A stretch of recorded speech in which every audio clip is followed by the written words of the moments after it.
ठीक है बच्चों, अब देख लो ये हमारा क्वेश्चन नंबर 1 सॉल्व हो गया। ठीक है, ये मैंने मेथड 1 है यूजिंग एलिमेंट्री रो ट्रांसफॉर्मेशन, इससे सॉल्व कर दिया।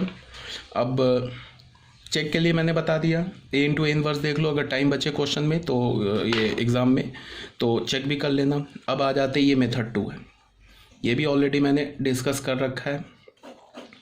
मेथड 2 ये क्या मैंने बता रखा है कि पहले इसे 1 बनाओ उसके बाद इसे 0 बनाओ, फिर ये 1 बनाओ फिर 0 बनाओ।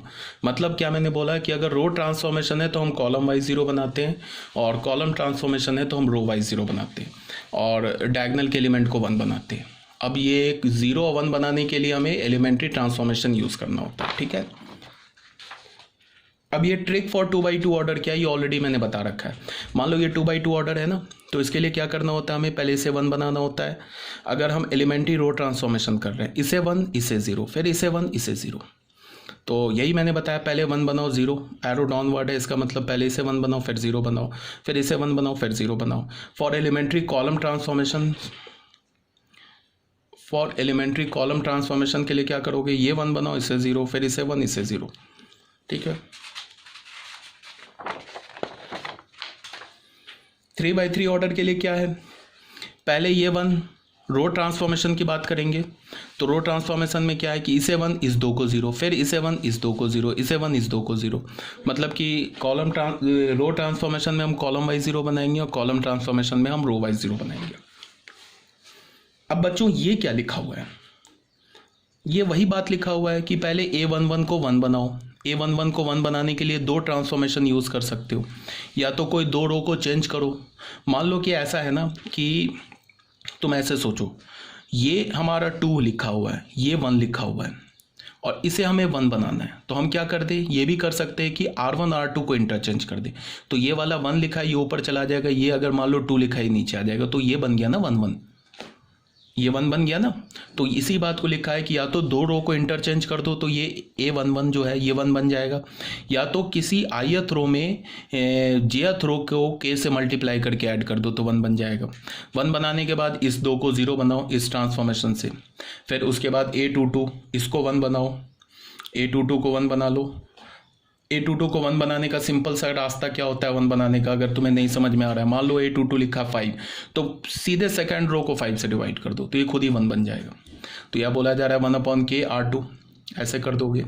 उसके बाद फिर A12 A32 को 0 बनाओ ट्रांसफॉर्मेशन यूज़ करके, फिर A33 को 1 बनाओ, फिर A23 A13 को 0 बनाओ, ये बात यही लिखा हुआ है। ठीक है, अब आ जाओ बच्चों क्वेश्चन नंबर 15 में। इस क्वेश्चन को मैं कंप्लीट सॉल्व करके दिखा रहा हूँ तुम्हें।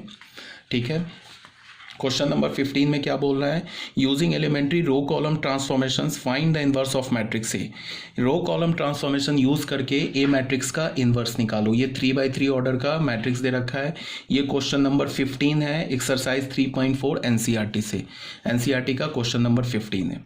तो इसको मैं कंप्लीट सॉल्व करके तुम्हें दिखाता हूँ। पहले क्वेश्चन लिख लेता हूँ। क्या इसमें बोला है, रो ट्रांसफॉर्मेशन यूज करो। तो ए मैट्रिक्स हमारे पास क्या है, ध्यान से देखो, 2 - 3 3 2 2 3 3 - 2 2। ठीक है, अब ध्यान से देखो, मैं क्या यूज करूंगा, दोनों मेथड से मैं करके दिखा देता हूं, रो ट्रांसफॉर्मेशन से भी और कॉलम ट्रांसफॉर्मेशन से भी। मैं लिखता हूं method 1, method number 1, by using elementary। Question में तुम एक ही मेथड से करोगे, रो ट्रांसफॉर्मेशन।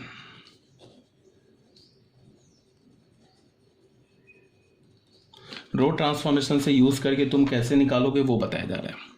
सबसे पहले रो ट्रांसफॉर्मेशन के लिए क्या होता है बच्चों, ये बताओ।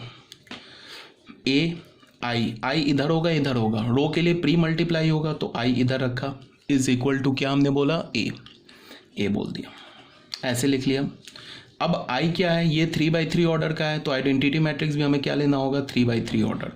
तो 1 0 0 0 1 0 0 0 1 ले लिया, इंटू ए। इस ए को तो चेंज नहीं करेंगे, ये तो एज इट इज रहेगा, ये ए लिख दिया हमने।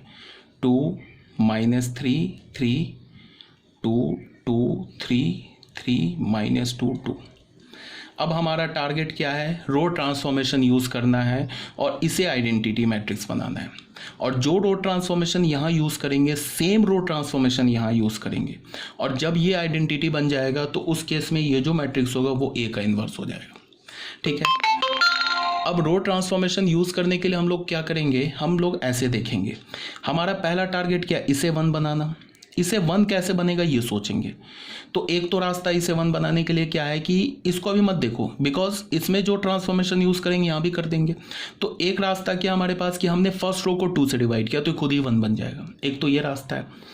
दूसरा रास्ता क्या है कि हम ऐसे कर लें, 2 से डिवाइड कर दो, ज़्यादा दिमाग ही नहीं लगा, फर्स्ट रो को 2 से डिवाइड कर दो, यहाँ भी 2 से डिवाइड कर दो तो ये 1 बन जाएगा। इस पर नहीं सोचना है, ये खुद से मैट्रिक्स जो आएगा वो इन्वर्स बन जाएगा।